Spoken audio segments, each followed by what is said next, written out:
Uh. Sometimes you just feel the flow. I wasn't gonna spit bars, but here I go, yo. Guess what? Aquarius season. She's an Aquarius. We rhyme for a reason. Yeah, I want you to understand. She's about that van life. Here we go, man. Here's the band. And what we're going to see, she's a spiritual coach with psychic ability, verbal agility, the messenger, you know. Mercury, Uranus, and the ascendant. There you go. Capricorn Rising, Sag Moon. Tenesha Lewis will just explode real soon. Here you go, and I want you to see it's knowledge is love, and of course it's Big E. The poetry flows, that's the way we go. 2 Neptunes on the ascendant, baby bro. We need to see about exploring the lands, because she's in the mountains of Arizona, my man. Listen, ladies, not to get shady, but she's a spiritual coach that could take you to the 80s, back to the 90s, or even 2030. That's right, you know, it's like Vinny Testaverde, not incomplete. My passes are so unique. This lyrical technique makes me the Iron Sheik. Off the top rope, quote, more than dope. And I want you to know that we got the inner scope. So tonight, I want you to meet this lady so you can understand how she can amaze thee. She's got some psychic teaching, so you better bring up your ear so you can leech in and listen up. And so we can see it's time to start the show. Enough rhyming, Big E. Okay. Knowledge. First of all, thank you for that. I don't think if anyone's ever written me a rap. So that's well, awesome. There you go. Off the top of the head. Welcome, you guys. It's Eric Taylor, Big E Astrology. Welcome to my Knowledge is Love Astrology podcast, episode 416. Jeez. That's that Cap Moon. I'll be putting in work, Tenesha. And I want to introduce my special, amazing guest. She's a globetrotter, homesteading, living that van life, she's just amazing, cultivating her own land. She's a psychic, a medium, a spiritual coach. I introduce to you my new Aquarius friend, Miss Tenesha Lewis, the DreamWalker. Welcome to the show, my friend. Hello. Thank you for the amazing intro. And again, no one's ever written me a rap, so I appreciate that. I wasn't really sure. I was like, should I be adding something in here? I was like, wait, this is my moment. You're adding now, and that's what's so great. And then I remember I can't I love it. I love it. And your aura and your essence just added in. And, you know, wow. It's like I tell people the universe just provides for you, right? Because sometimes you think you're planning something and something else happens. But look, it's episode 416. That's an 11. Mm-hmm. Aquarius is the 11th sign. It's Aquarius season. Your birthday is coming up in a couple of days. And that's the way to just make things happen on the Knowledge is Love Astrology podcast. I love that. So let me ask you first off, who is the DreamWalker? What does that mean? Oh, wow. So it's so funny because when I first heard the name, it was in a dream. And I woke up thinking it was the cheesiest thing ever. I was like, no one's going to like want to click on my videos because I call myself a dream walker. I'm just like, I'm thinking of the worst things ever. And the more that I said it and the more that I started labeling my socials with the name Dream Walker, the more I fell in love with it. And I had to remind myself, I saw it in a dream for a reason. So it's just one of those things. But to define what a dream walker is, I mean, there's a couple of different definitions. Okay. But it's Native Americans or the indigenous that originally started speaking about dream walking. And basically, it's someone who's able to travel in their dreams, but not just that, also manipulate their dreams as well as other people's dreams. So it's really interesting. And there's some stories about how that could have adverse or negative effects to someone's life. But I think it just depends on your intention, because technically we're all dream walkers. Yes. It's just some of us are able to, I would say this instead, some of us have a purpose to dream walk. So we are, we do it easier than others. And yeah, I mean, I just have a lot of really great experiences. And now that I have a label for it, it's just easier for me to talk about. I love that. That's so awesome. And let me just start off by saying, Tenesha is an Aquarius Sun, a Sagittarius Moon, and a Capricorn Rising. And one thing that stood out to me immediately was seeing the Mars and Moon and Sagittarius in the 12th house. That's doing some dream walking and maybe some dream fighting or traveling too, you know? Now, do you have the gift to also astro travel? Have you experienced that? Absolutely. Absolutely. So one of my perfect examples is when I met my biological father in my dream. How Mm. my guides showed me, or led me to this experience, was having me hover above Florida. So I was born and raised in Florida, and the person that I thought was my father was also born and raised in Florida. So I'm flying around Florida in my dream, and they start hovering above Miami. And this person who I thought was my father lives in Miami his entire life. So I was like, I already know that. What's so perfect about, what's so special about Miami? Blah blah blah blah blah. But I woke up and I had a feeling like it was such a strong message for me that I need to Mm. look further into that. Okay. Now, after I had that dream, it's so cool. After I had that dream, something told me to call my mom and ask her. And, just because throughout my life I asked her a couple of times and she would always tell me, "No, your father's your father. Stop asking me that crazy question, blah blah blah blah blah." But intuitively I knew it wasn't right. So I was like, "Mom, is there Mm. someone in Miami that I need to know?" And she's Wow. just like, "No." So, long story short, I would say 3 years after I had that dream, I get a Facebook message.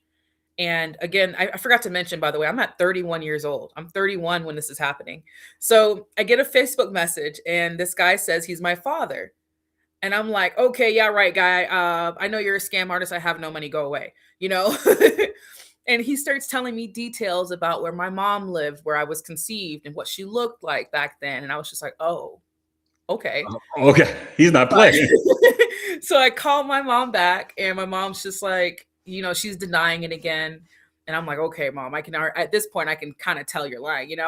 So an hour later, she calls me back and she goes, come over, we need to talk. And I was like, okay, here we go. So we're going to talk about this. Oh Long my story God. short, my biological father also lived in Miami his entire life. And if I didn't have that dream, then I would have probably never really met him until he finally reached out to me, or maybe he would have decided not to finally reach out to me. But either way, I had a dream that was leading me to the truth. Yeah.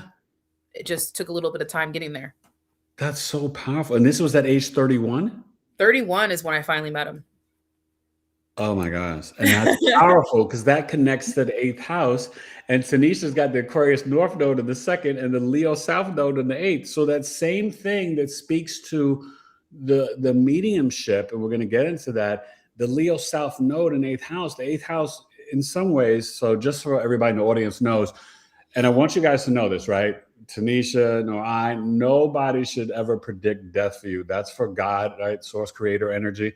But, in the birth chart in astrology, in transit, we could see the end of the mother's life, Tanisha, in the 4th house, the father in the 8th, and then the 12th house, the end of our own, right? In our own personal birth charts. But the South Node 8th house, that's like, it's almost like you connecting and bringing back the separation that happened between you and dad and then meeting him. And that was the annual perfection year of literally 31. So it's giving me chills right now. That's deep. That's heavy. So That's wait, did you know, so then were you raised with your stepfather and your mom just made it seem like he was your bio dad? Well, he was kind of in and out too. I only saw him or was around him a couple of times. So he wasn't in my life either. Okay.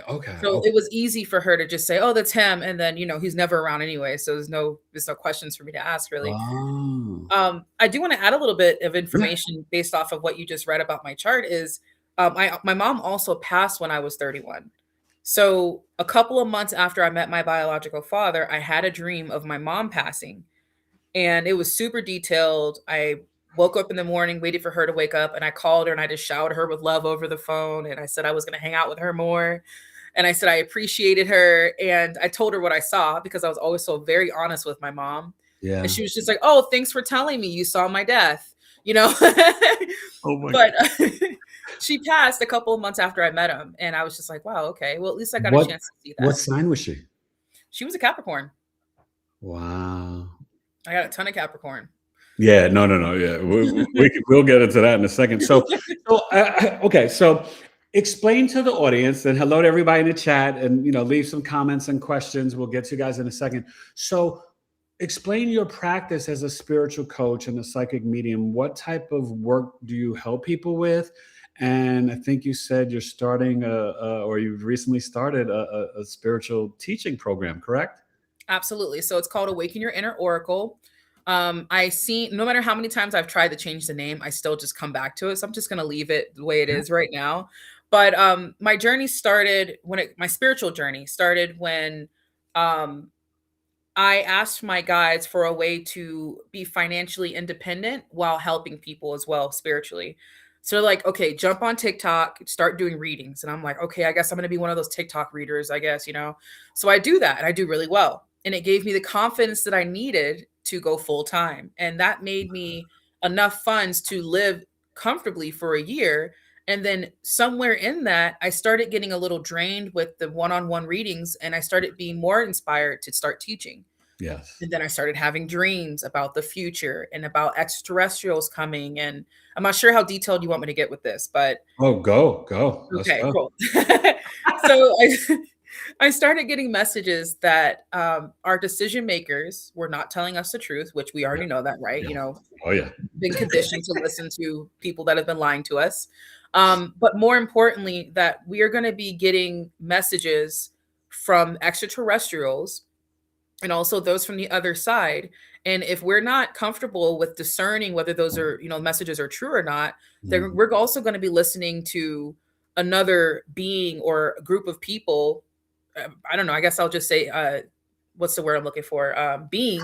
Project Bluebeam. Yeah, you know, that are going to be lying to us too. So we have to understand and actually know within us whether the answers, what are the information being provided to us is true or not. Yeah. So, and then they had me, oh my gosh, I had this crazy premonition dream where I was in an environment that looked like Arizona. And it was a very post-apocalyptic type dream. And I was 60 years old. And they were celebrating. These people that were around me were celebrating. It was a very small community. When I looked around, it was like desolate land. It was like, you know, what once was. And it was very steampunk type feeling. So there was hints of the future. I'm sorry, there was a lot of futurism, but it was also hints from the past. Okay. So long story short, they were telling me that they weren't just celebrating me helping the children, but they were also celebrating the times that we were in and that we were celebrating death in a way, but also life. And everyone was wearing all black. And I thought that was interesting. Okay. So then I guess I have to ask you, do a lot of your dreams wind up coming true? To be honest with you, some do. Yes, Okay. some do. But luckily I know the difference between the ones that are going to come true and the ones that aren't. Unfortunately, that one did feel like it was one of the ones that were going to come true. Yeah. But I do want to say this. The apocalyptic theme in that dream was more in line with a very slow famine. Like, you know, things that we can actually prepare for as opposed to a one-time event that ends the world or anything like that. It's something that comes on very slowly.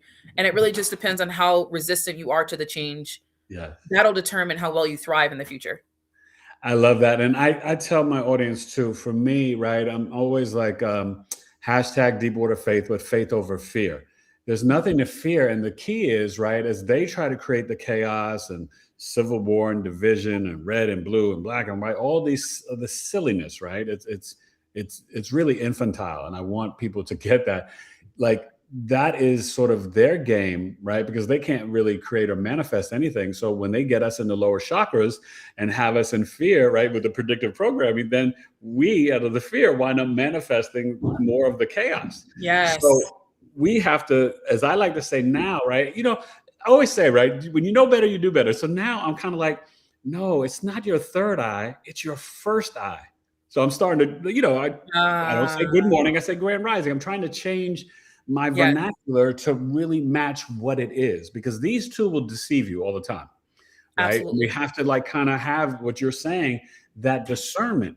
And, you know, I see exactly what you're saying, because I think I told you this, but in 2021, I, you know, had a near-death experience and I was in coma for 40 days.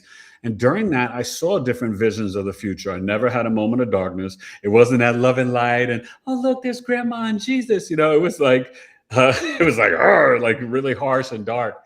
But I saw different things of the future. But even when you talked about that post-apocalyptic in Arizona, right, I got chills, because do you know, in 1998, I wrote a play called The First Supper. And it was 6 men and 6 women. It's a lighthearted spiritual sci-fi. And I had it produced and set Attendance Records in New York City and Midtown Manhattan. 6 men and 6 women. And they found themselves in a position where they had to start the world all over again. And they awaken in a home in Arizona. And it's like a black hailstorm going on outside. And the only thing they find in the house is like the Holy Bible and all these different tools and different things. But like, and that's like how the play begins. Now, I wrote this in New York City in 1998. You know, I'm like acting, doing television, film, and theater. I was like, you know, down with Public Enemy. I'm not thinking about ever moving to Arizona. Like, come on, get out of here. Mm-hmm. Here I am. Like, there you go. Arizona. So tell us about sort of this Vanguard Aquarius life, this rebellious energy that took you across the country. Tell them where you used to live, and then now where you're at and what you're doing. Right. Yeah. So I'm born and raised in Florida. Before I decided to leave and live in my van full time, that was a year ago. That was actually this time last year. I was actually just thinking about that earlier. Anyways, I just got a divorce 8 months before then. And I was trying to figure out like how to start traveling, but at the same time be, again, financially independent and also help people. That's what I really want to do. I have to have those 3 things. So, at the time, my spiritual gifts, my divine senses, as I like to call them, were strengthening. And I was getting messages from my ancestors, from my mom, very clearly. And they said, just go ahead and jump into it.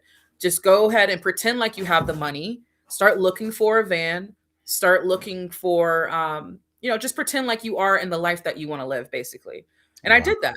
So January, this time last year, I started looking for a van. I found one. Ended up purchasing it in 2 weeks, converting it in 7 days with my neighbor who I'd never spoken to. What? I always avoided him because he was in his, one of the older neighbors that are always really in your business. Yeah. So I would just, avoid him. And then something said, Tenesha, just say hi, talk to him. And I explained what I was doing. And again, he's in his like 70s, 80s years old. He's really up there, He was glad to help. Right. He's glad to help. And he's like, I got all the tools. I'll help you. And I'm just like, oh, I feel so bad. So anyways, so he helps me put the van together in 7 days. I leave Florida at the end of January, right after my birthday. And what else happened? I left Florida with $100 to my name. And I just kept driving and making money. I would get like $50 here, $20 here. And every time I got money, I would just basically put it in my gas and just drive. You're stopping and doing readings as you're traveling? Yes. I'm doing TikTok lives and everything. So I'm really winging it. Anything could have happened and I wouldn't have been able to do anything about it because I didn't have the money. But I had it when I needed it. That's the most important thing. So I go from Florida all the way to California to the biggest consciousness conference that's out there called the Conscious Life Expo. Yes, Life Expo. Yeah, it's coming up. It's coming up soon. I was going to go this year, but I'm going next year because I wanted to finish my book first. Yes, I would like to present next year. That's something I'm manifesting. Yeah. So I go all the way over there from Florida to California, and then down from California to New Mexico. I was in Alabama for 6 months, went back from Alabama to Arizona. And the only reason why I purchased this plot of land is because I felt connected to it when I drove through Arizona when I was heading back to Florida. So yeah, it was completely, me winging it. I love my journey in my van. And instead of being full-time, I'm actually part-time in my van now. So I have a cabin that you see behind me here in Arizona. So tell us where you're at in Arizona, but why Arizona? Because people often ask me, I moved out here in 2011. Why'd you move to Arizona? And my wife and I were like, dry climate. We don't know. Right? Like, did you get transferred? Did you have a job? Nothing. We were just like, I was taking care of my mother at the time, my mom, 2 kids. We wanted to have more kids.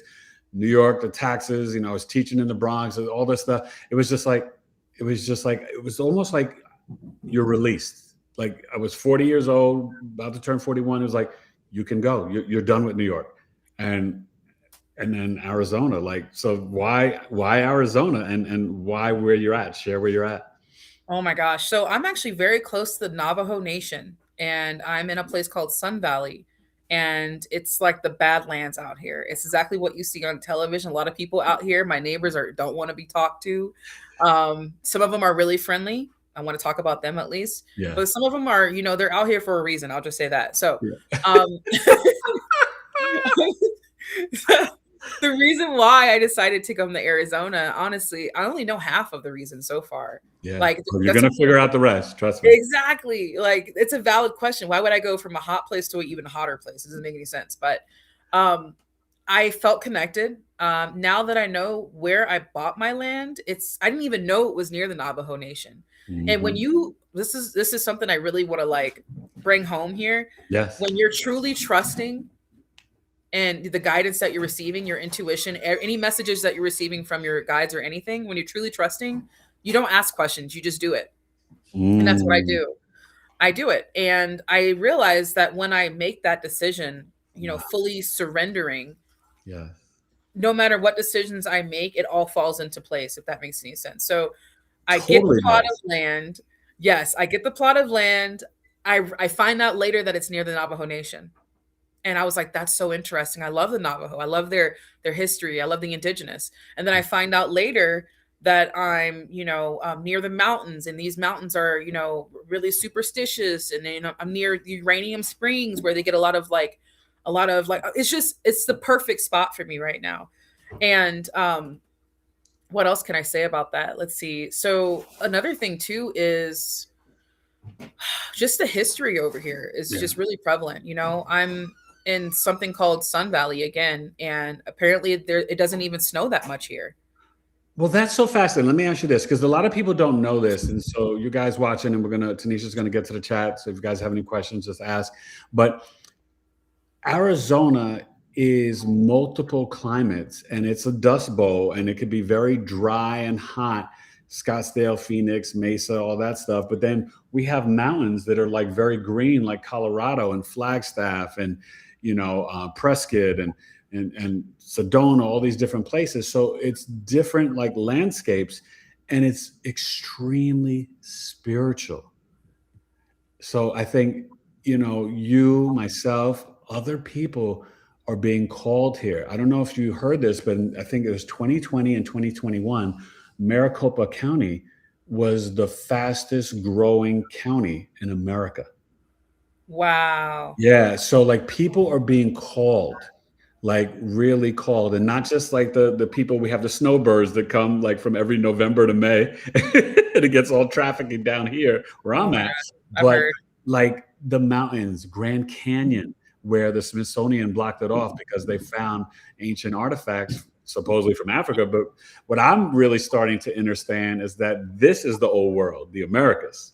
Yes. Okay. Yes. And so I wanted to know like what you think or feel about that, or even psychically tune in, because even I was talking with somebody the other day. I said, just imagine for a second that what we think is the Nile River, maybe it's really, when you read the descriptions of it, it's really the Mississippi River. Yes.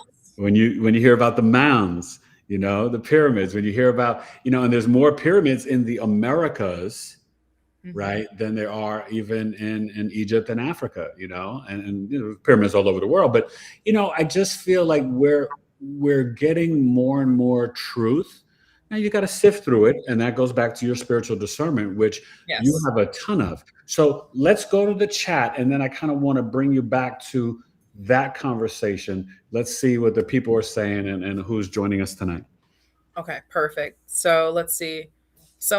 Christine said, I'm feeling called to buy land in Tarragula, Texas. Tarragula, Texas. It's very spiritual and the silence is amazing. It's near Big Bend National Park in Mexico. I love that. I've been hearing a lot of those, comments in my on my socials. People are called to buy land. They're not saying I just want to. They're saying I feel drawn. I feel called to. And that's powerful. Yes, it is so powerful, because when you go back, like what I was just mentioning about just listening and doing it without asking questions, like the who, what, when, where, and how will come later. Just act, inspired action. What happens is you'll realize you'll end up finding the property that's in the perfect spot for you. And do you think of it as like spiritual obedience, Tanisha? Yes, that's perfect. That's actually very well. Like, that's a perfect term for it. Spiritual obedience. Just listen. So one of the things I wanted to mention too, when I found out what's around me in this area, is there's a lot of vortexes as well. Yes. So when you mentioned the spiritualness of Arizona, I was like, I can't believe I forgot. There's vortexes here and All over. portals and a lot of dark stuff too. And I'll be honest with you, I love the paranormal, I love the supernatural. Yes. And the light part of me wants to keep reminding the part of me that's excited about that stuff that I have to have a balance, you know? Because if you start doing, and I don't want to go too far into it, but I want to just mention, if you start doing so much research into the conspiracies and into the cults and all the different things that are happening around here, you can really go down a rabbit hole that you might not be able to get yourself out of. Yeah, the rabbit holes are endless. Yes. So and the thing is, I like how you said it, because I try to tell people, be conscious so you can't be manipulated or duped. So have the awareness, but don't go so far down things that you're getting yourself crazy, because you have to still be this spiritual person in the 3D physical realm. And so there's that combination that I find a lot of spiritual people are struggling to find a balance. And for me, I think the key is grounding and earthing in nature and staying in my heart chakra. You know what I mean? As soon as you start feeling fear, it's time to take a step back. Exactly. Yeah, I agree. And I'm sure too, when you got your property and when you looked at your socials, a lot of people that said a lot of negative things. I mean, I've had people just straight up tell me I was going to die out here, like, and I'm like, why would you say that? And, it sucks because, go ahead. No, you're so right. But people think of Arizona in the desert and they think like, oh, and it's just racist and it's this and that. And that, why would you go? And it's like, I'm not afraid to go anywhere. This is God's earth and planet. Like, you know what I mean? Like I don't even really like, okay, right. We're like Americans, right? And all this stuff with immigration and borders, like I get it.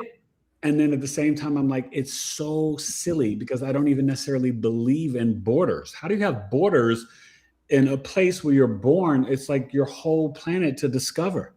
Exactly. You know what I mean? Yeah. But that's just the human condition, unfortunately. And you could either run from it or you can be a part of it and make that change, be a part of the community and show them something different. Yes. Be the light. Yeah. Be the light. Yes. Yes. And it's not your responsibility whatsoever, but why not?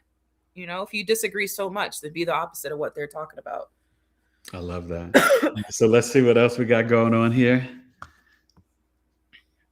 Excuse me. Mm-hmm. So yeah, we just have a couple of people here. I can't tell how many there are, but okay. So someone said, I love the mountains, maybe Arkansas or Mexico for me. And Tenesha, what is your ancestry tribes look like? Very Native American, very beautiful. Oh, first of all, thank you so much for that question, because I actually forgot to add that. Yeah. One of the things that I realized when I purchased the land here is that I have a very low percentage so far of Native American ancestry. And, I'm ashamed to admit it, but I use 21andMe. I think it's 21. 21andMe? 23andMe. 23andMe. Thank you so much. I forgot. Yeah. No, but I use 23andMe, and, there's a controversial platform. Well, I was going to get into that because I've done the Ancestry or 23andMe too, but I want to kind of just state this, that a lot of truth has been coming out that I want a lot of people to get. And it's never to offend anybody, but we're starting to realize, in terms of all the lies, that what we call the Black people of America, that we are the original indigenous American Indians. Yes. So I want people to start to get that, the Tale of Tears and the Blackfoot, the Seminole, all this stuff that, we're really starting to get. And that a lot of the quote unquote natives that are, on these casinos and these lands, a lot of them came from Siberia, So this is a truth that, not everybody's privy to, but it's starting to walk its way around. And I want people to understand Neptune Pisces, this ends January 26th. Pluto Capricorn already ended. We started in 2024, November 19th. We are pinky toe, like in the wet sand on the beach, right? Like when the water comes up and it's just wet and it's not in the ocean. We're at the pinky toe of the age of Aquarius. But that cusp between ages, right? there's a big transformation. So right now we're dissolving all the deception and lies, illusion, confusion, delusion, right? Yes. And the old structures and systems are dissipating. And so more truth, and even some of the truth where, like, yes, I did it too, but some of these ancestry things, they straight up lie to us Mhm. about the results. And that's okay, right? There's nothing wrong with you doing it because I did it and anybody doing it.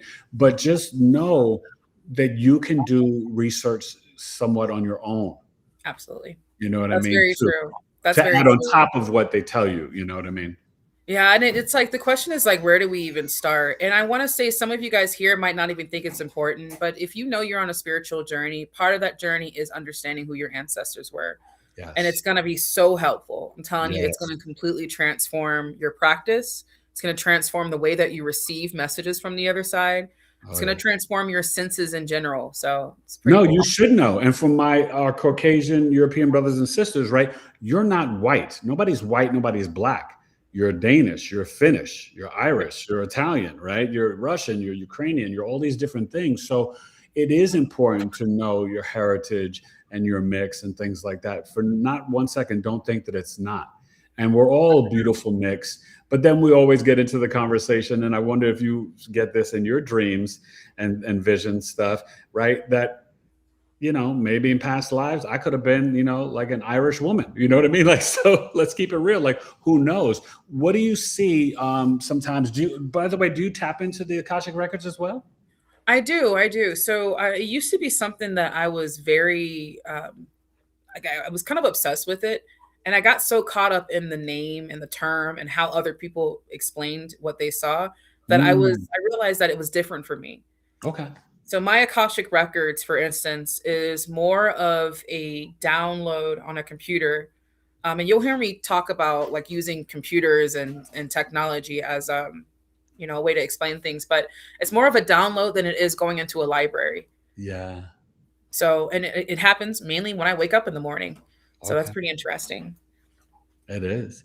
And you guys put your questions in. We'll get back to the chat in a second. So I want to speak to you waking up in the morning because Tanisha being the Capricorn rising, and I've got twin boys with that placement. So I chuckled there. But you having the Venus, and I have Venus on the ascendant as well. So we'll both age very nicely and gracefully. You know what I mean? So that's always a good thing. But you've got the Mercury, the Uranus, the Neptune, the Saturn, that Capricorn stellium that a lot of millennials have, Pluto, Scorpio, right? But on your ascendant, which is your aura, your physical appearance, your outer mass. But when you say first wake up in the morning, that is the first house, the only house of self. So with Mercury, Uranus, you're naturally the messenger, but Uranus is the higher octave of Mercury. So you are like totally getting downloads as soon as you wake up in the morning. Does it ever become overwhelming for you? And have you found a perfect strategy to kind of organize your dreams and downloads? I love that question because I think in the beginning with everyone, it does become overwhelming. Like you're happy that it's happening, but at the same time, you're like, well, what do I need to do? Does it need to be happening right now? I have so much to do today. But no, at this point in my life, it's not overwhelming because I know that if it's not a hard yes, if it doesn't feel intuitively like a inspired action that I need to act on right now, then I need to just put it on the shelf and Mm, then wait for, until it's a yes. So, I get my downloads, but it doesn't necessarily mean that I need to act on them. And that's why I no longer have anxiety about it. So, mm, for anyone else here, yeah, you don't just because you get a download or a message or, a hit of inspiration, yeah, it doesn't necessarily mean that you have all the pieces to the puzzle just yet. You right. The just have to story could still be unraveling and developing. Exactly. Yes. It's just a seed. You got to wait for it to grow. So just know that at least you got that and you noticed it. I love that. I love that. So, did you feel growing up, because I always ask my clients this, and it's kind of interesting, right? Like, who was young Tanisha at 10 years old? And with the Uranus on the ascendant, did you kind of feel a little bit like the black sheep or the rebel? Oh yeah. Oh my gosh. So like most kids, we try to fit in school and I did not fit in. I was so different. And it was like, painstakingly. It was like the teachers knew I was different too, which was Oh. even worse. I was just like, yo, you guys are supposed to be adults. Like, Stop. sweet little Tenesha. It's just like, what? So I actually went into a dark, at 10 years old, I was really a dark part of my life. I went into a depression at such an early age. I wanted to leave early. I was planning on it and everything. And just long story short, I realized that I needed to speak to someone who was older than me and someone who was a little bit more wiser than me. So obviously I was like, let me talk to my mom. Let me talk to my principal. And principal told me to talk to my mom. So I went back to her. And unfortunately, my mom didn't really respond when I was vulnerable with her in that moment. And I want to add too, this is the first moment that I realized that I had a higher self or a future version of me. When I told my mom that I wanted to leave early and, at 10 years old, she didn't respond at all. Like there was just nothing. And I went to my bedroom 5 minutes later and I just sat there and thought, and I heard this voice that sounded like my own, but it was way wiser, way older, sounded like me now. Wow. And I'm getting emotional. Hold on. Yeah. She basically told me to really look at the truth of the situation. And I started thinking about it. I was like, my mom obviously can't respond to me because she probably feels the same way, or she doesn't have the tools right now to do so. And I have to just be okay with that. I still love her. She just can't be here for me right now. And then of course I have humor, and I said, at least she's a good listener. She listened. So that means I'm just going to keep talking to her. And from that point forward at 10, I would sit there and I would just talk my mom's head off. And so, and she eventually would, say something back as much as she could, but I would talk her head off. So to answer your question, from the 10-year-old version of me, would I love this version of me now? Absolutely. Oh my God. I met her a long time ago and I'm so happy she was here. Wow. That is so beautiful. And remember, you talking somebody's head off, you are the messenger. And so people look to listen to you, but they look for you to talk. You're supposed to talk. Mercury on the ascendant, you've got a lot to say and people want to hear it. So never forget that, my friend. It's extremely powerful. And in Capricorn, it's like being really not just those alignments, the Saturn, the Neptune, Uranus, the Venus. It's really being a spiritual leader and a messenger, but also really having a spiritual business. So you are dancing all through your chart and totally aligned, as I like to call the chart, the map of your life and the remembrance of your soul. Yes, thank you for that. I mean, it's been one hell of a ride, and I'm just imagine the biggest decision. Thank you. Yeah, the biggest decision in my life that I've ever made, that's the best decision ever, was getting on social media, clicking record and recording myself speaking. Yeah. And I want to get back into the van life and get back to the chat for a second, but you just said something so powerful. Share with the audience how freeing that felt, because I know some of my viewers and some of my tribe members, I have, we have our own community, the Knowledge is Love tribe community. I see so many, and there's so many in my tribe that are very gifted, but they're hesitant to kind of hit record and show themselves and get out there. Explain how empowering that was for you and how it's taken you where you're at now, that you just, again, spiritual obedience, did it. Yes. And if you build it, they will come, right? Absolutely. I mean, talk about empowering. Like initially, a lot of us, we just don't believe people care. But it's not even really about whether they care about you. It's about you talking about your experiences, your story, and sharing that, and realizing there's thousands of people that can relate. And you might say that one thing that's going to change their life.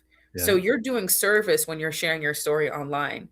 Yeah. But I do want to add, it's not necessary to do it how everyone else is doing. You do not have to have your face on camera. It could be a faceless channel. It could be a channel with you doing art. As long as you are being your authentic self and being okay with the fact that just hitting record and posting it, yes, thousands and thousands and thousands of more people might meet you in your life that, you might not have met you without social media, but it's the same thing. It's the same thing for the most part. You walk outside your front door, you go to work, you run into 100 people in one day. I mean, what if you could help those 100 people? Yeah. just by posting a video talking about an experience that you had. So it just comes back to being of service and not making it all about us. It's super, super, super important. And I feel like please don't feel like I'm nagging at you. I'm not. But at the end of the day, everything that we learn is helping the collective in some way, not just ourselves. So true. That's perfectly said. And sometimes it, like, the key thing you said is showing up, but just being authentically you. The Yes. time of celebrityism, that's dead. Nobody cares. Right? That's gone. That's the Piscean age. That's Pluto Capricorn. That's the old way. Right now, you showing up, speaking the truth authentically from your heart, being weird, unique, being quirky, being yourself, right? Like I tell people, I say, on this channel, and you'll see my videos, I'll be like talking about Venus in Aquarius or some placement. I may start freestyling, rhyming. I may do comedy characters and voices. And it's like, but that's Eric Taylor every day. That's who I am. So Yeah. the fact that I get to do that and teach you about astrology, that's like a win-win. And it's so beautiful. So let's go back to the chat. And then I want you to explain to us in the audience, how did you build the van and how are you developing your property and land? Oh, wow. Okay. So let's go to the chat Yeah, any first. questions? Yeah. Okay. So Searching Owl says, bring on the truth. I'm a Sag Sun Aquarius rising. Ooh, I like that. I Hey, need more Searching Sages Owl. in my life, right? Like That's powerful. Yeah. Christine said, this is a great conversation. Thank you, Christine. And Sasha, what's up? How you doing? This is one of my first students, so I Oh, I appreciate love it. Hey, Sasha. Welcome to Um, the channel. yes, and I can't really read this name, but she says, or he, I was a Caucasian woman in one lifetime. I have Cherokee and Irish in my family. Beautiful. Cherokee and Irish. I'm trying to think if I want to. Hey, I'll share that later. It's fine. Okay. So, do your downloads come to you randomly or something you were thinking about that needed clarification? That's such a great question.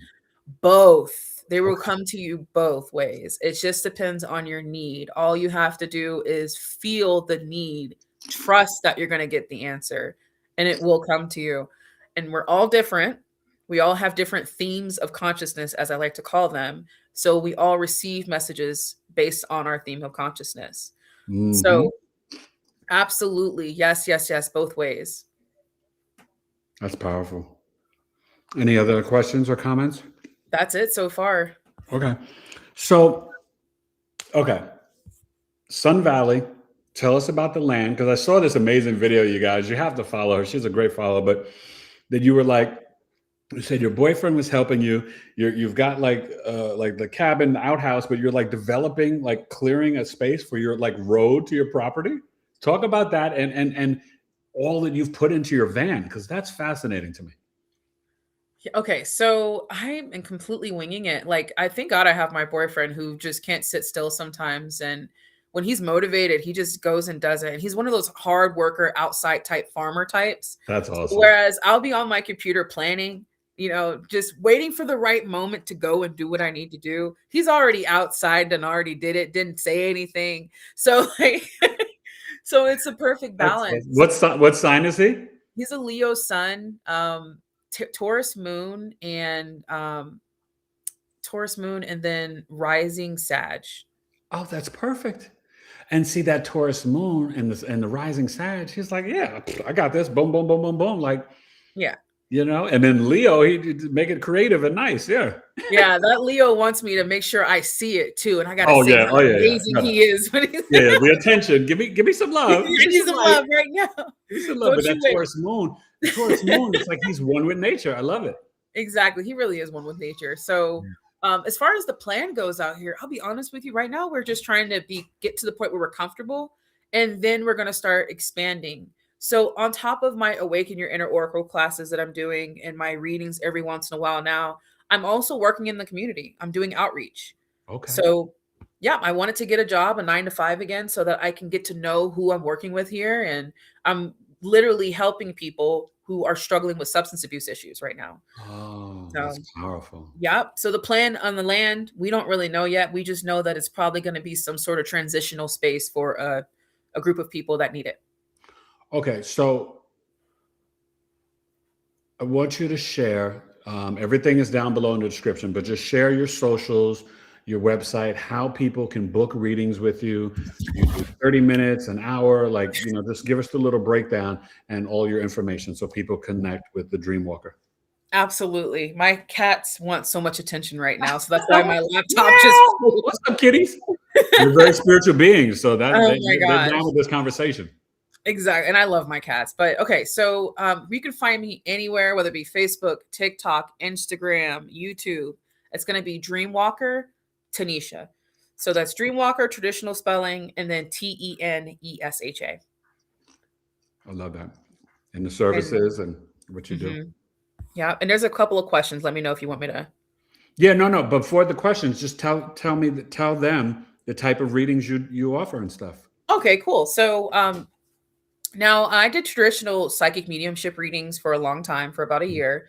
Now I'm phasing more into teaching people how to connect with their own divine senses. That's what I call them, Okay. because they're paired with our physical senses, except they're spiritual senses, and they're connected to the God frequency within us. So I like to look at everyone as individuals, but at the same time connected to the same source energy.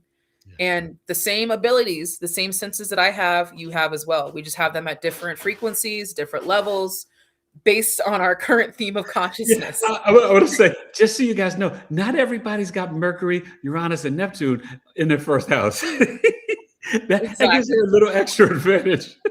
Yeah, and I just want to add to a lot of people, like, we know we have these abilities. We just compare ourselves to other psychic. Yeah, there's no comparison, and I'm kind of joking, but I'm kind of not. But we all have spiritual gifts. They can manifest or play out different ways. Yes. But we've got to slow down, get quiet, and so we can tune in. Yes, we have to learn our own languages. But one thing is common. This is all connected to our healing journey. So if you have a specific belief that's closed-minded about yourself or about anyone else, that's where you need to start. If you have events that have happened that have paved and created who you are, who you identify as, that's where you have to start. Especially if that identity is not positive and it's not painting you to be exactly who you are, which is a divine being. That's it. That's all you are. You can become a mother, a father, a parent, a teacher later, but first and foremost, you are a divine being. And if you can't hear that and it doesn't feel right, that's where you have to start. So I love that. And that wraps into what? The self-love. Yes. Everything comes back to love. Yes, it always does. And it sounds so love and light, but it really is. It's everything. Yes. At the end of the day, when we are looking at a, desolate world, a post-apocalyptic world, when our life is closing in and on us, and we feel like there's, we're not going to have any reprieve. At the end of the day, love and light is all we have. That's it. So you have to love the love and light. And at the end of the day, being authentic, I believe they say being authentic is the highest vibration, highest frequency. Authenticity was measured like multiple times higher. It's authenticity, love, gratitude, and joy. But yeah, the authenticity, like you just being you. Yes. I always tell people, think of it like this, right? And this gets back to the Aquarius Leo axis. So even, with you and your boyfriend, it's powerful. Those are the two most authentic signs. And we're about to shift July 27th to the Aquarius North Node and Leo South Node. And coming up February 17th, you guys, we have the partial Aquarius solar eclipse. And it's partial because the nodes will still be in Virgo Pisces, which is the health axis. Hence, all this stuff's been coming up about the CDC and health and changing this and the shot schedule, right? I told everybody this would be happening. It's happening. Yes. So with Aquarius Leo is connected to the sun. The sun is connected to God because the sun brings us life, our vitality, our purpose, right? Aquarius, where the sun is debilitated, it's about more of the collective consciousness, the people. And the reason why Aquarius is such a karmic sign, Saturn and Uranus is the higher, think of it like the firmament. People get confused. Oh, Aquarius is a water sign. No, fixed air sign. It's the water bearer, but it's pouring down the waters of higher consciousness. Yes, we hold it for you, and then we pour it out when we need to. Yes, and so that's the beauty of that whole situation. And guess what? When you are being fake and being someone else and imitating someone else, that's like a disrespect to God. God Yeah. made you one of one, so be authentically you. So that's my little spiel. So now we can go to the chat and get to those great questions. No, that was perfect. I love that. Thank So you, let's see. Sasha said, "Hey there, Tanisha's amazing. She's has been such a great teacher. Thank you for that." that was That was great. very Thank sweet. you, Sasha. Christine, thank you so much for the follow. Let's see. And then Mental says, "My sun, Mercury in Chiron is in the 12th house with Mm, South Node and the collective. So I guess that makes me a spiritual messenger. My name is pronounced Phoenix." Thank you. yes. What a beautiful name, first of all. Yeah, definitely. And that's very powerful. Mercury on the ascendant or in the 12th house. When you have the Mercury in the 12th house, what's very powerful, you can be indirectly direct, but you can dispense language and messages to people, and they may not listen, but then it can come to fruition. And then it's like, you don't want to say, I told you so, but you're like, I tried to tell you, and that happens a lot with Mercury in the 12th. That's powerful. Because think of it, it's the messenger in the spiritual realm. The 12th house is the subconscious and unconscious mind. It's the ether, the spiritual realm. So Mercury there is deep. Yeah. All right. Any other questions or? Yes. So let's see. Please put your YouTube channel name in the chat. I don't think I can put it in the chat, can I? You may be able to, but you guys, her link tree is right in the description. So as you're watching the episode, make sure you guys smash the like button for me. You new people, please subscribe. But just read down below, and you'll see her link tree, and you click on it, and all of her stuff is there. Yep, perfect. And go follow her everywhere. She's amazing. So, yeah. He made it super easy for you guys. I appreciate it. I tried to, but you know what? Okay, so let me just say this, and this is no shade or hate on you guys. This is just a generalization, but I find it so wild in 2026. People don't really read anymore. And so you have to kind of direct them, because people will say to me all the time, like, well, what's your email and this and that? I was like, I put my email in every single video that I upload on YouTube, or not always on TikTok or IG, but a lot, but it's still in the TikTok and in IG. So it's just like, it's like almost retraining people, like, hey, you guys, take some time and just read the information. It's really all there for you. Okay. Yes. Yes, definitely. So, okay, let me just get back to where I am. Yeah. Congrats. And I'm going to show you my cats here in a second, for the person that asked. Oh, okay. Tanisha is a wealth of knowledge we can all use. Thank you so much, Elena. Alana, Elena. yeah, that's my wife there. Oh, that's so nice of her. Thank you. Mhm. And then, are you working hold on. Are you working the community where your land is located? Yes, I am. Yeah. Wow. I'm over here near the Navajo Nation, and I'm in a very small rural town. That's There's beautiful. really not much here at all. Yeah. And I'm here for a reason. Sometimes I What ask other myself, areas? Because I'm not familiar with Sun Valley. What else is around there? Is that up around Prescott, or is it further up? Like what's? yeah. So that's northeast, and I'm near Snowflake, Sholo, Oh yeah. Lakeside, Pine Top. Okay. Now So I yeah, know. I'm only like 2 hours from Albuquerque, so I'm like really northeast. Yeah. Okay. That's cool. All right, and then let's see. We are divine beings having a human experience. I love that, Yeah. Phoenix. Yeah. And hold on, I just updated for me here. Good evening. Sasha said she's Capricorn Moon in the 8th. Can you give any insight into this? Of course. Now, first of all, Sasha, we're kindred spirits, so you better subscribe to the channel. I'm a Capricorn Moon too. Mine's in the 3rd. But the Capricorn Moon in the 8th, well, one, you could definitely have a spiritual business. You may not always totally get your mom, and she may not get you. You're Gemini rising, so I want you to really get this. Starting April 25th until 2034, the next 7 years, you're going to go on a roller coaster ride, my friend, that you can't even fathom, and no astrologer, psychic, spiritual person could even predict for you. So the key is get comfortable with being uncomfortable, be in the flow, be spiritually obedient, and the downloads will be pouring. So either you're keeping a dream book or keep the voice memo by you. Obviously the cell phones aren't going to be around us all the time, but you're going to have so many downloads. But it's always Uranus gets you aligned on your soul's purpose, whether you're going through the midlife crisis between like 40, 47, 42, 49, and that's the Uranus opposition. So for people who have natally in their chart Uranus and Sag coming up April 25th for 7 years, it will be in Gemini. You, my friend, are going to go through a great change. But that Capricorn moon, you probably need to make sure you're connecting more with the herbs, gems, minerals, and crystals.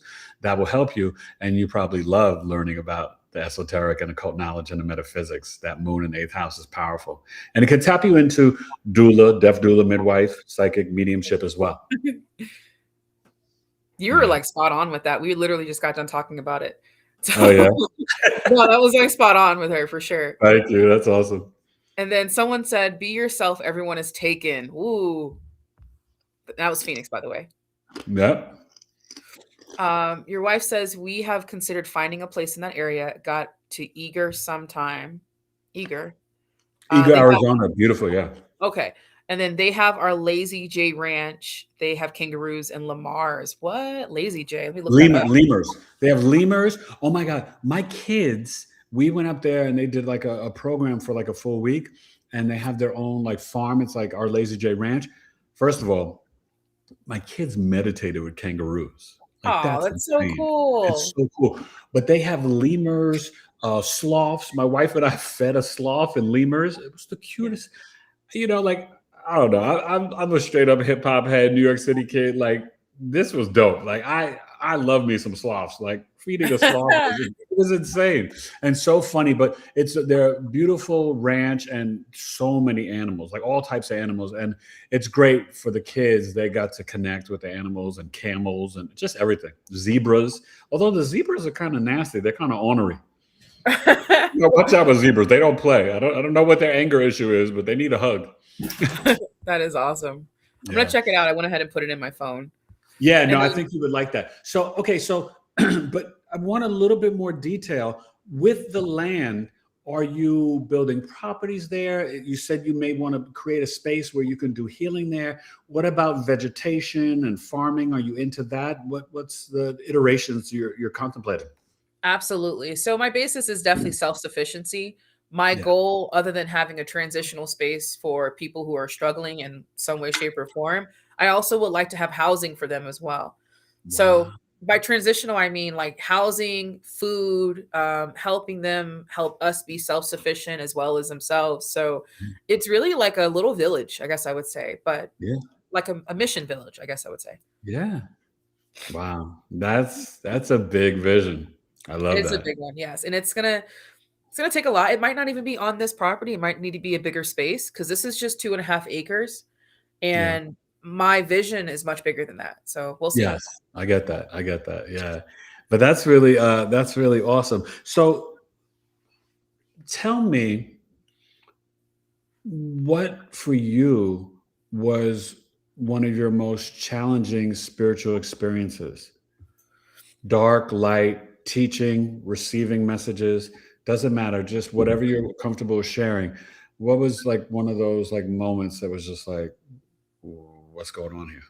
Oh, wow. Yeah. So it's all challenging, but my most challenging one would be understanding my my resentment for the church. And then were you raised Baptist, Catholic, Christian?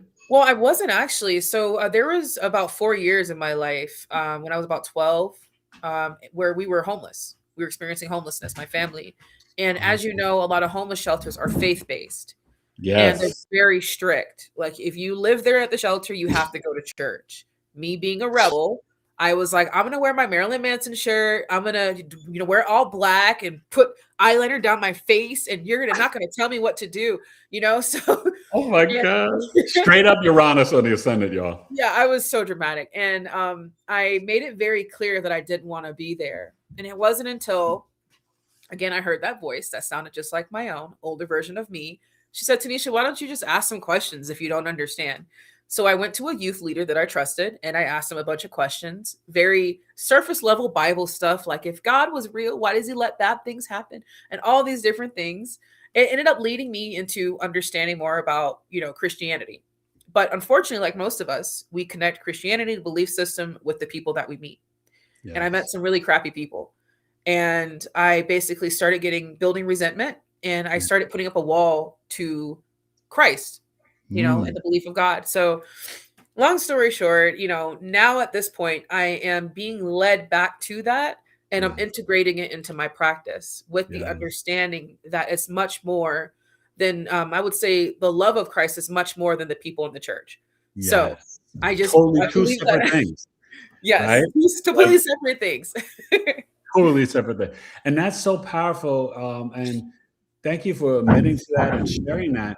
But you're right, right? Christ consciousness and even the connection to, as I like to say, well, even though I called on him in coma, I called Jesus, but it's like Yeshua, right? His real Yes, name, right? So I think that that's so important. And I think one thing that I really am integrating is understanding the connection to God and source, but it's internal, not looking outside and external, right, for a savior.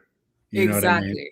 And I think that's where we've got to be course correction, but that's part of the Piscean age, right? And that whole concept where the age of Aquarius, you guys, and remember I said we're only here right now. We're the brave souls here to lay down the foundation, but you know, Pisces is I believe, Aquarius is I know. Yes. Okay. Literally. I I say it know. all the time. I already know. You don't got to tell me nothing. So I know. Yep. I already know. So, So that's a yes. big difference. You know what I Yeah. mean? It's been challenging, but it's been beautiful as well, because at this point, like, I'm so grateful, and at the same time I'm still fighting the urge to, like, for instance, I'll jump on YouTube before I open my Bible still, and I'll watch podcasts where people are speaking about their experiences. Mm, And I'm still going back and forth with myself, but that is the biggest challenge. But I accept it, I appreciate it, I embrace it, because what I learned from it, I can share with others, and it'll help them as well. I love that. And I think, that's what I can sense from you. And it's something for me at 55 years old now. My goal each day, besides being of service to humanity and doing chart readings and helping people, I want to learn something new every single day that I'm here Yes. breathing. And that's a full day. You know what I mean? Like when you can learn something new and you're like, wow, I didn't know that. And I kind of get weary or like, I don't want to say frustrated, but disappointed in people that are so, like, I call them intelligent fools. They think they know everything and they're so arrogant and this and that. And I'm like, there's so much to know. You don't want to know more. You don't want to know something new. You know what I mean? And I think that that's kind of I would never want to get to that place where I think I've got it all figured out. Because when you get there, life will humble you and show you there's something you don't know. Oh, for sure. And we all go through that too, especially when you start your spiritual way, or when you have a spiritual awakening, one of them. A lot of us go through a little stint of arrogance where we feel like, someone else isn't doing it right. Someone else didn't read enough books. Someone else didn't go to Dr. Joe Dispenza's meditations, every year. And it's just like, what? Where did that come from? Why do we have to follow exactly the path that you followed? So we all Exactly. have those moments. I did a little bit too. I don't remember Well, exactly we what. all do. Me too. Yeah. Yeah, I Yeah. don't remember what I said, but still. Oh my God, that's so perfect. So I want to get back to the chat in a second. So if you guys have any other questions for Tanisha, please write them down. But I want to ask you this: where do you feel we as a collective in 2026? Where do you think we're at in our spiritual growth and ascension? Those who are looking, towards that, and where do you think we still need to go when we get into 27, 28, 29, and 30? Oh, I think what's happening, and sorry for the flashing light, it's just you see me and then you don't, but at That's this all point, right. No, we're um, all good. okay, good. So right now, I think we're in a good spot because a lot of people are questioning, some of the things that we've been seeing, hearing, and feeling, and we're Yes. no longer looking to our decision makers, which is a momentum that started happening after the beer flu. I'll say that, the beer flu. So after that happened, post that era in our times, we realized we have to figure it out on our own. Can't Yeah. look to the people, in society to figure it out for us. That being said, that individualized thinking is going to allow us to start looking within more, which we already are. We got kids in elementary school talking about healing crystals and energy healing. And, Yeah. like, it's already, the momentum's already started, and it's a beautiful Yeah. thing. So It's where we are, amazing.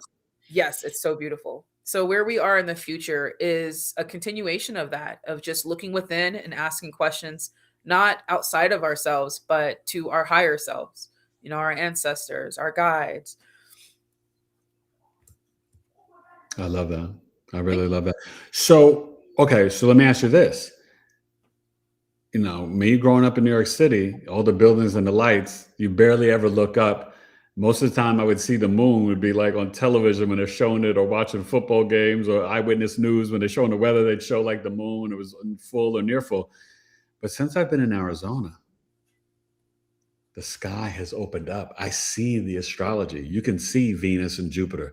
You see the moon. You can see Saturn and Mercury. And I've also seen the UFOs, blue beings. What have you seen since you've been here? And have you seen different spirits, aliens, blue beings, UFOs? Share with us.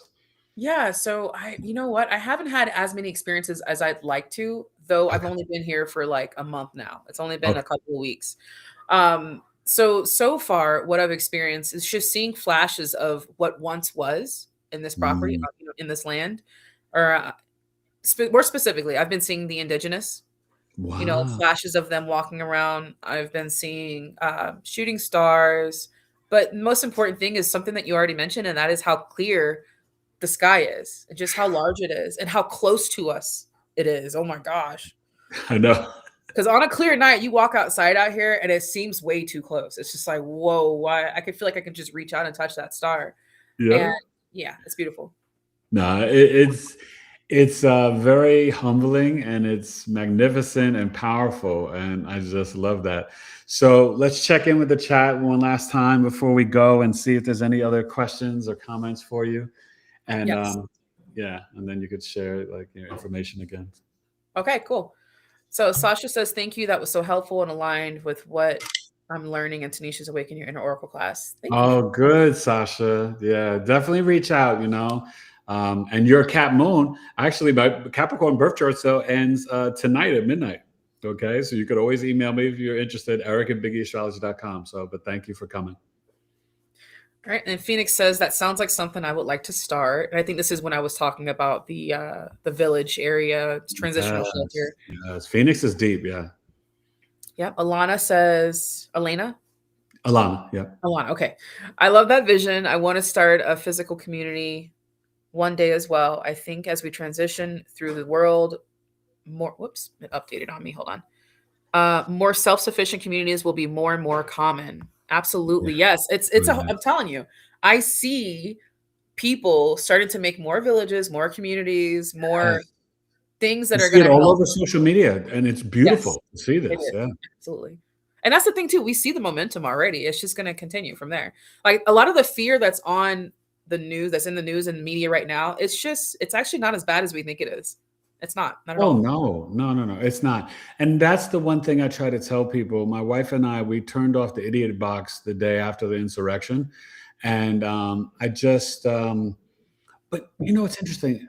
Like you were saying, as a child, I always knew that there was more, that things were deeper. It's almost like I could see through the illusion and the deception.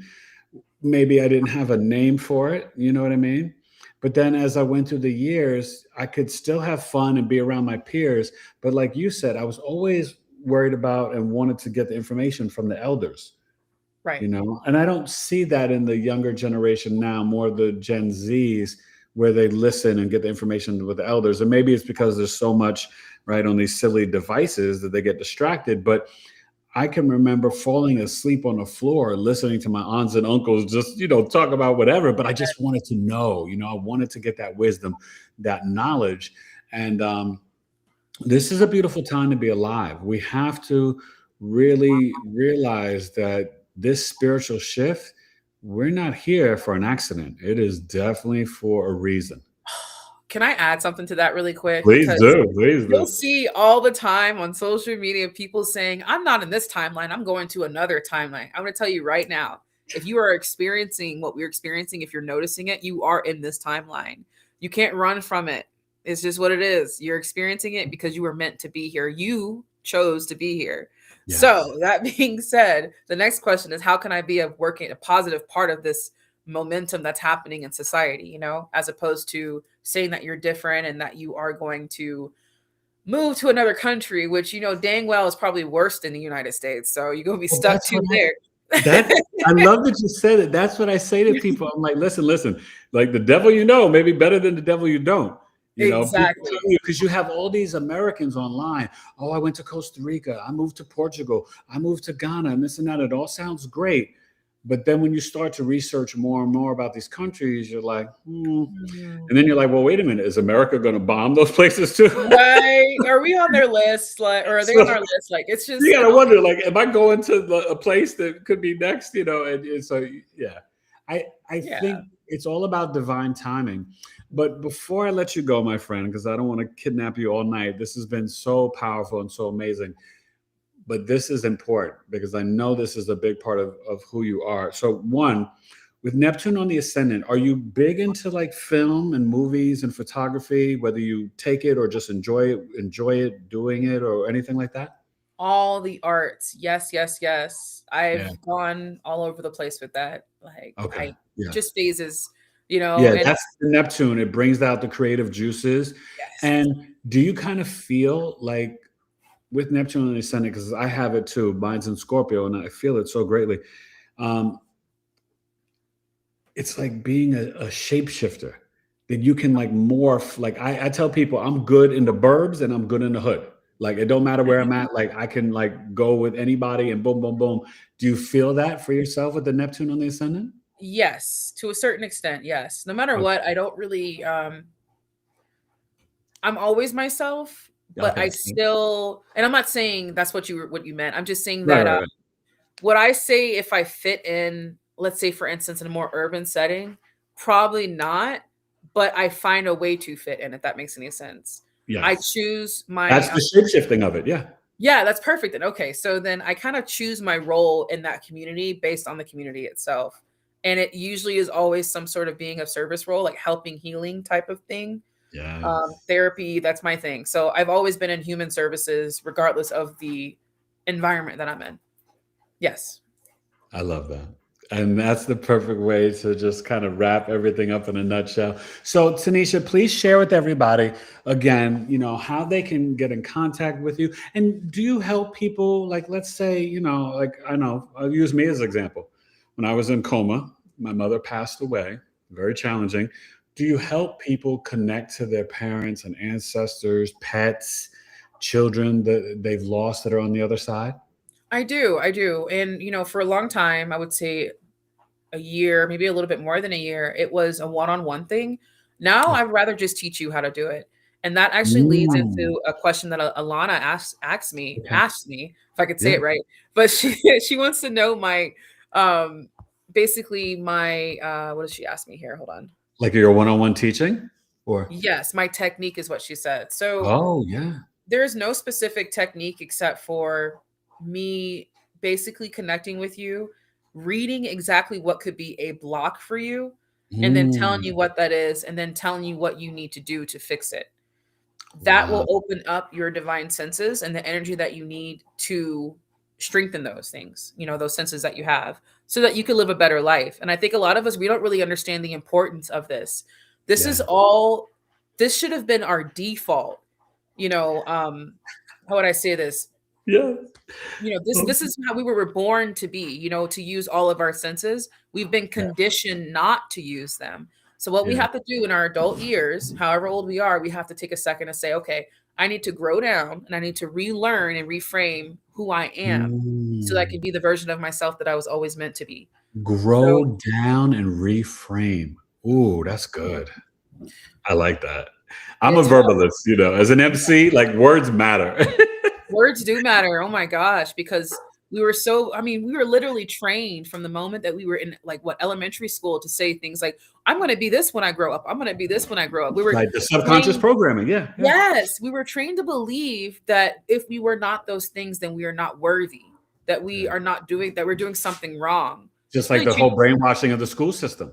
yes, yes. So I'd we like have to to, open up bring back you know, the mystery schools, like really teach people how to meditate, how to cultivate the land, how to do astrology, numerology, tarot, like human design, like soul contracts. Like I think between the spirituality, the metaphysics, the art, the science, culinary, art, agriculture, that's school. Not all this yes, foolishness that we do. You know what I mean? Like let's have like a soul school, like really teaching them. And that's how I think about the mystery schools. And I was a teacher for 13 years, and I taught multiply severely disabled children for 10. So for me, it's like talk to their hearts and souls. Kids intuitively know if you're just there for a paycheck and you don't give an F about them, they tune out. They know. I would always tune out. When I had a teacher that cared, I would get A's, and I'm like, what are you saying? I want to listen. There's yes, a yeah. difference, you know. Absolutely. And for me, school, like I was so not there. I would rather be outside throwing a rock at a tree. I was so not present. I Yeah. zoned out all the time. But there were times where I was obsessed with the class and the teacher. And those were the moments where I knew that I could use that, what I would be learning in the class for the future and helping people without even realizing it. As a kid, I didn't even put two and two together, but I get it now. But Wow. I know a lot of you guys can resonate with that. So Yeah, yeah. That intuitive feeling, like this matters, and I want to know this. Like, yeah, that's beautiful. Okay, so just give them your link tree or the email, the best way to get in contact with you so they can connect to the Dreamwalker.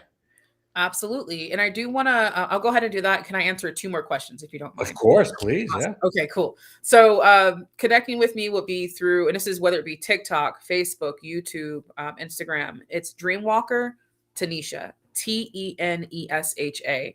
There's also a bunch of links that's going to be under this video that Eric is going to be posting for me to make it really easy for you to connect with me if you want to in the future. You can also email me if you want, it's all there.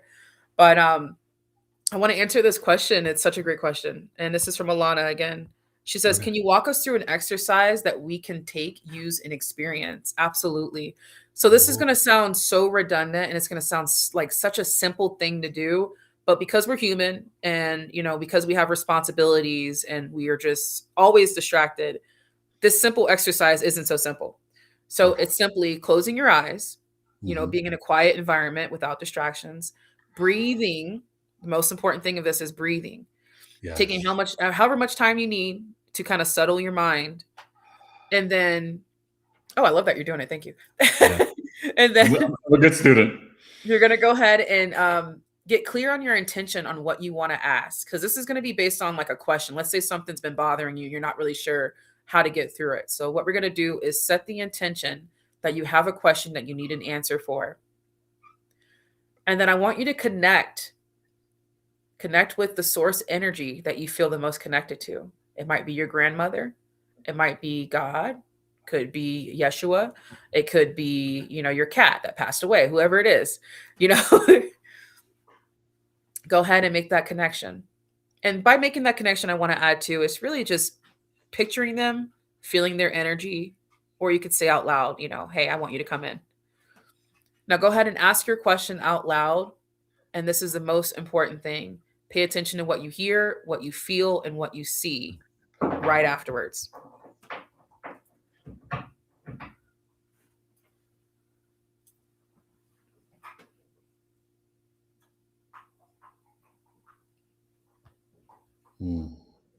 Yeah. Another thing too, hopefully it's time for me to talk because I know sometimes I'm probably distracting No, some no, people. no. I'm feeling that. That's good. That's good. That's good. I always, will do whatever my guests are sharing to do, and I participate, and I'm like, oh, Thank you. No, it's I'm so going cool. I can't somewhere. expect that. That's awesome. So, Yeah. for those of you that felt like you got something, please don't second guess it. Sometimes it could be a tingle in your left leg, or someone might have actually heard a voice or a specific sentence or whatever. Don't second guess it. Just take note and then keep doing it. It's going to Mm, train yourself to trust the information coming through, but also trust your human brain to open up and allow it to come through. You know, our human brains are saying, no, no, no, this isn't real. It's just a coincidence, blah, blah, blah, blah, blah. But it is. It is. it is So real. this There is is such no a such thing as coincidence. exactly, it doesn't exist. So I would love to hear in the chat anyone that actually, you know, heard something, felt something, saw something after doing that exercise. Oops. Yeah. I'll participate. I won't give all the details, but I asked a specific question Mhm. about my business, and I got an answer from my dad, who I lost at the age of 6. My father was murdered when I was 6 years old. Oh, geez. So I've lived my whole life for him, my father, and then Father in heaven, God in heaven. So, that's that was great. I connected. Yes. Okay, awesome. So, I just want to let you guys know I go live pretty frequently on TikTok. So if you have any questions for me, if you want to post the questions on my Instagram or whatever social media site you're comfortable with, please do, and I will respond Yeah. there. So, You okay, know, I got to ask you a question. yeah. How do I grow on TikTok? So I know nothing about TikTok. I'm Gen X. You millennials dominate IG and TikTok, and so I started to have a little bit of growth because I was like chilling at 2, 3, 400, and and I'm gonna be honest. I'm a Cat Moon, Scorpio Rising, Virgo. I'm all about the truth. Now, I'm not going to get up there and do no silly dances and this and that. And I'm not trying to like clickbait and say like, what's, Aries, your world is coming to an end. Listen to this. Like, I'm not going to do any of that fake stuff, right? I'm just being me. So I recently, it's been getting momentum. So now I'm growing and I'm up to like 2,300. I did my first live right after the new year. And I don't get TikTok. I don't even, since I'm visually impaired, I have to have my wife be able to read the buttons. She doesn't even know the buttons. So we got to do like a YouTube, a YouTube tutorial. Like what button, like, people were sending me roses.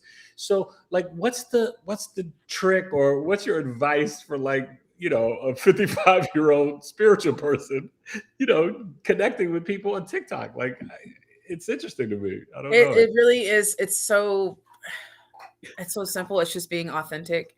Yeah. The people that that has the most followers on TikTok are the people that literally put their camera in front of their face and they just talk. Okay. It's a lot of humor. It's a lot of just talking about some real life things. I just got to go live more and be me.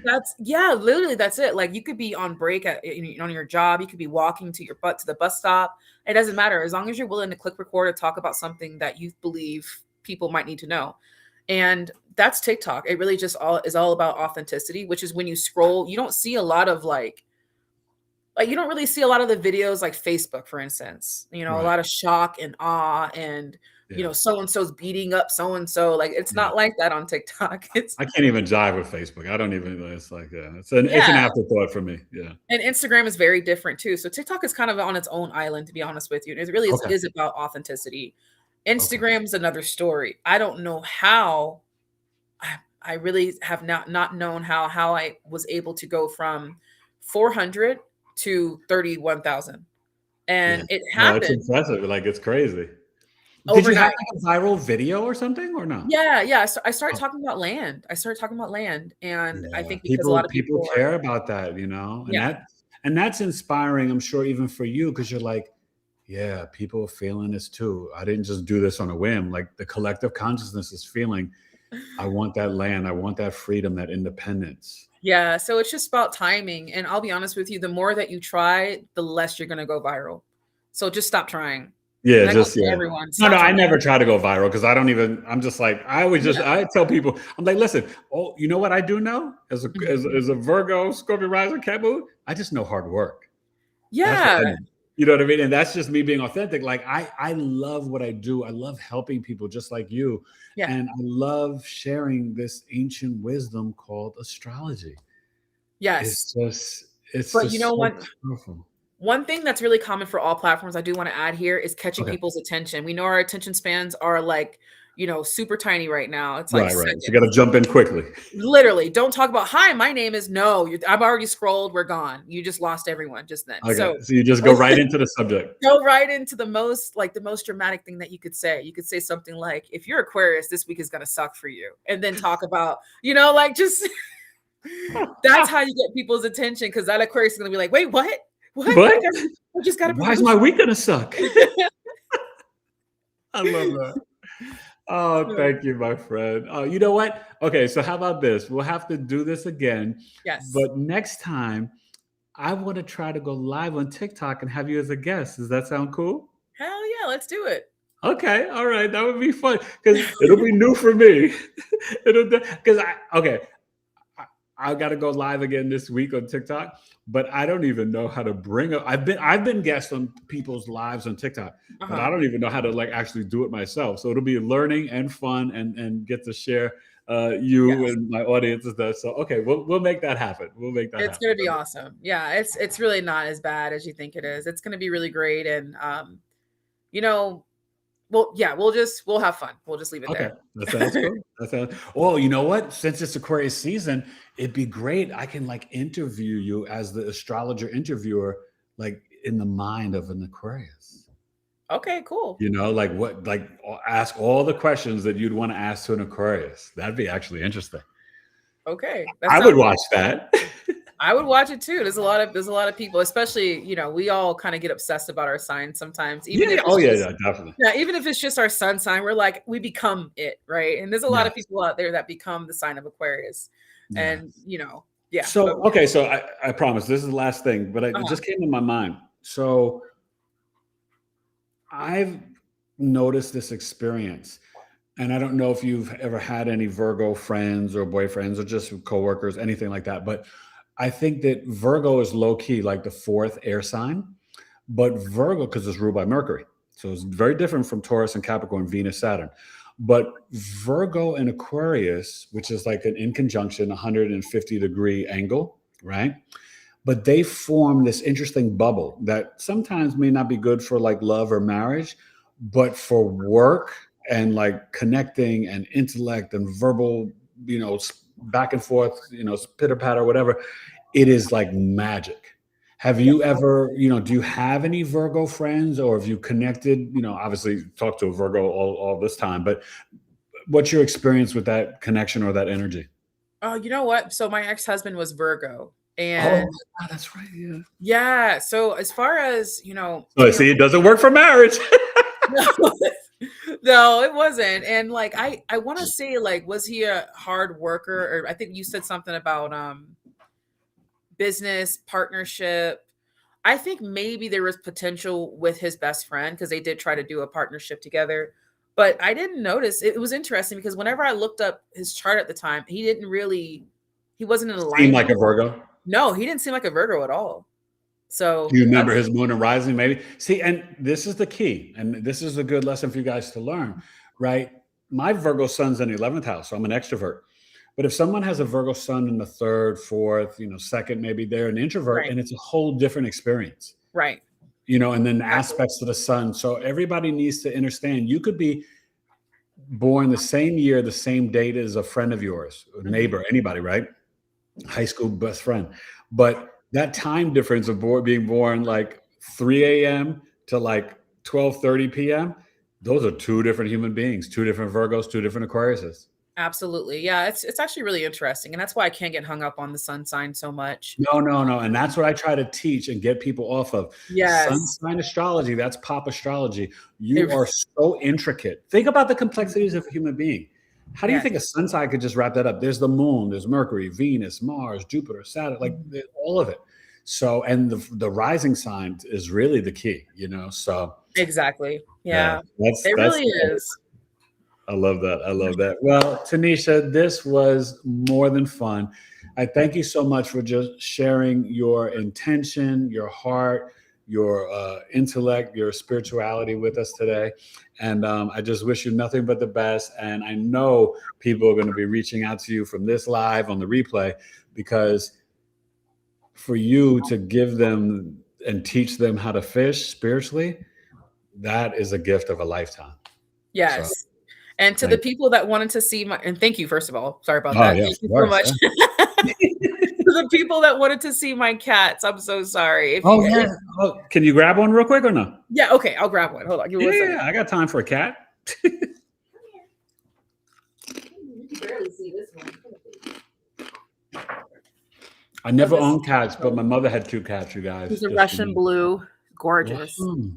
What's the cat's name? His name's Smoke. Not What's up, very Smoke? creative, but it's cute. It's all right. What's up, Smoke? How you doing, buddy? He's like, what am I doing? I love cats so much. What's up, Smoke? So, okay, not too creative, but I never had cats or dogs. Always was around them. But my mother, before I left high school, my mother had 2 cats, brother and sister, named Sam and Samantha. And I got to tell you, when I left for college, the boy cat Sam, he was in my bedroom and he howled and cried as I was leaving. And it's like he knew. And he was so upset. And my mom even said after, I went off to college, that she was like, he's just in your room and he's just looking around for you. And I was like, wow. And, we'd only hung out for a little bit, but he was a cat that felt more like a dog. Like he would let me, like when I would have to do chores and I'd be in the backyard and I'd have to sweep the leaves and stuff, like he would let me like comb him with the broom and he'd just like, oh my gosh. He was, and poor thing, he had a sinus thing, so he would sneeze and I would always get the tissue and help him and clean up his nose. So I think he knew that like, wow, this guy cares. And we just had that bond, Yeah, cats are just so amazing. They're so different too. So the first one that I just showed sounds just like the cat that you were just talking about. Oh, but cool. The second one, which is Butters, which is my personal cat, like she's an orange cat. Like she's absolutely insane. So wow. I love it. I love it. I love it. I could talk about cats all day, but I know someone's here is probably like, okay. That's all right. That's all right. Well, listen, this has been great. And definitely don't be a stranger. And we will have to connect next time on TikTok. I think that will be so exciting for me because I'll be enjoying and learning, and we'll do a different twist. I like that interviewing Aquarius theme. That's kind of clever and fun. But you guys, thank you for watching episode 416 of my Knowledge is Love Astrology podcast with the amazing DreamWalker, also known as Tenesha Lewis. Thank you, Tenesha. Yes, thank you. Peace. All right. Good night, everybody. Bye.